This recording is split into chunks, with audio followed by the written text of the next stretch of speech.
साजो सामान मिलेगा नहीं मिलेगा इसी की चिंता बनी रहती। लेकिन हमें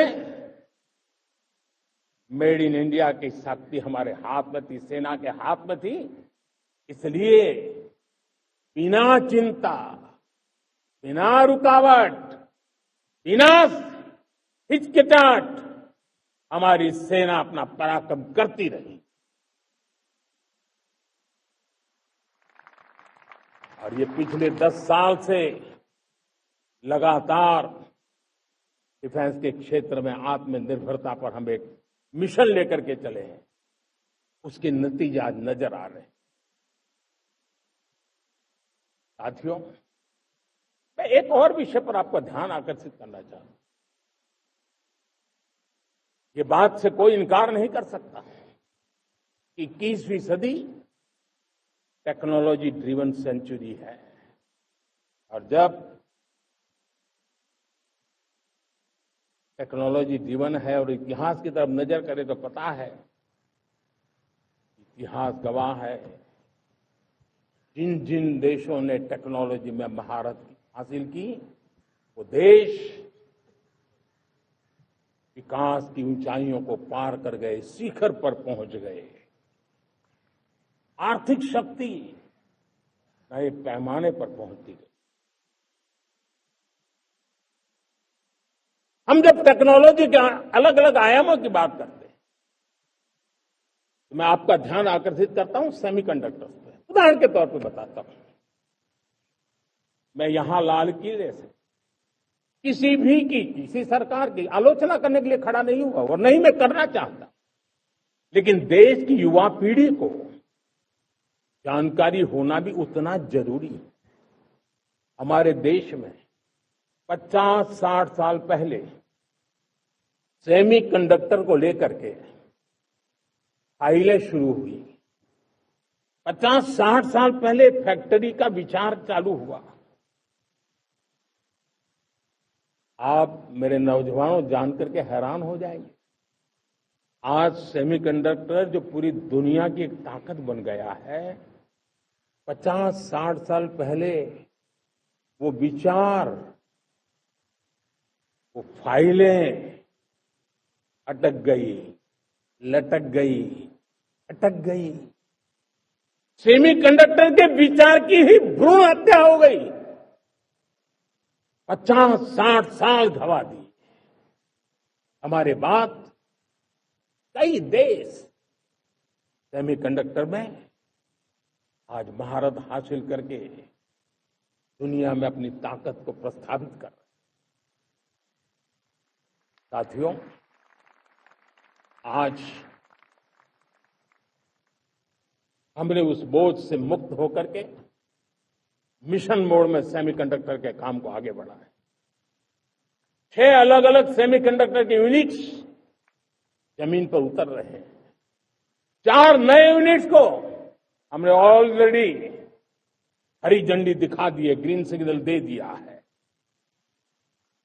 और देशवासियों और मेरे खास करके नौजवानों और विश्व भर में भारत की टेक्नोलॉजी की ताकत को समझने वाले लोगों को भी कहना चाहूंगा, इसी वर्ष के अंत तक मेड इन इंडिया भारत की बनी हुई, भारत में बनी हुई, भारत के लोगों द्वारा बनी हुई मेड इन इंडिया चिप्स बाजार में आ जाएगी।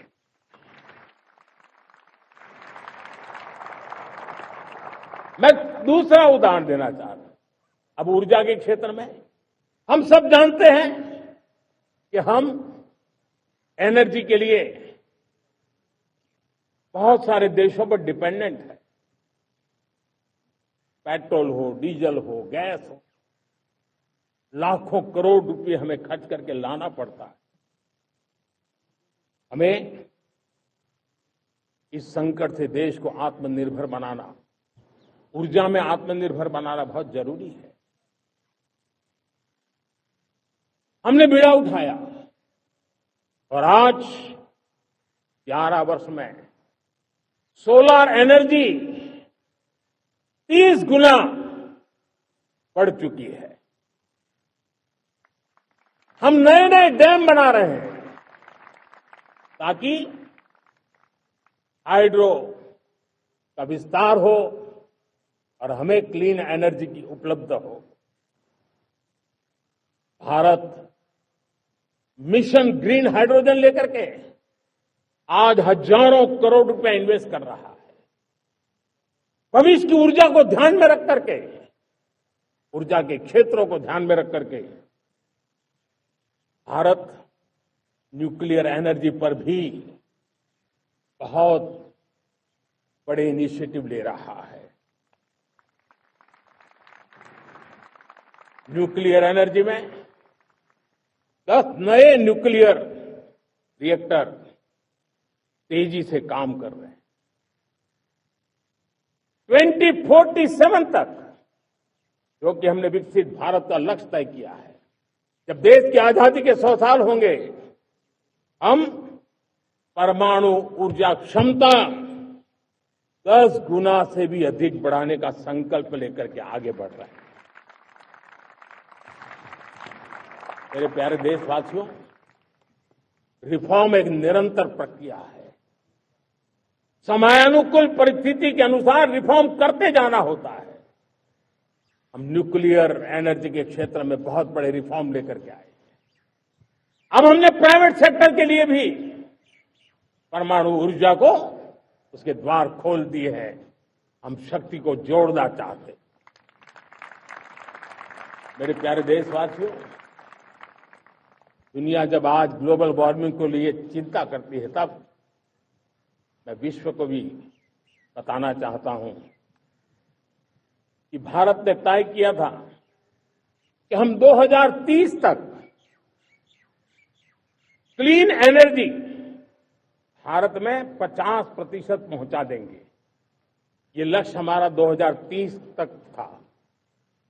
मेरे देशवासियों का सामर्थ्य देखिए, मेरे देशवासियों की संकल्प शक्ति देखिए, मेरे देशवासियों को विकसित भारत बनाने का संकल्प को पूर्ण करने के लिए उनकी दौड़ देखिए। हमने जो लक्ष्य 2030 में तय किया था, वो 50% क्लीन एनर्जी का लक्ष्य 2025 में हमने कर लिया। 5 साल पहले हमने अचीव कर लिया, क्योंकि विश्व के प्रति भी हम उतने ही संवेदनशील हैं, प्रकृति के प्रति भी उतने ही हम जिम्मेवार लोग हैं। मेरे प्यारे देशवासियों, बजट का बहुत बड़ा हिस्सा ये पेट्रोल, डीजल, गैस, इन सबको लाने के लिए खर्च होता था। लाखों करोड़ रुपए चले जाते थे। अगर हम ऊर्जा में डिपेंडेंट न होते तो वो धन मेरे देश के नौजवानों के भविष्य के लिए काम आता। वो धन मेरे देश के गरीबों को गरीबी के खिलाफ लड़ाई लड़ने में काम आता। वो धन मेरे देश के किसानों के कल्याण में काम आता। वो धन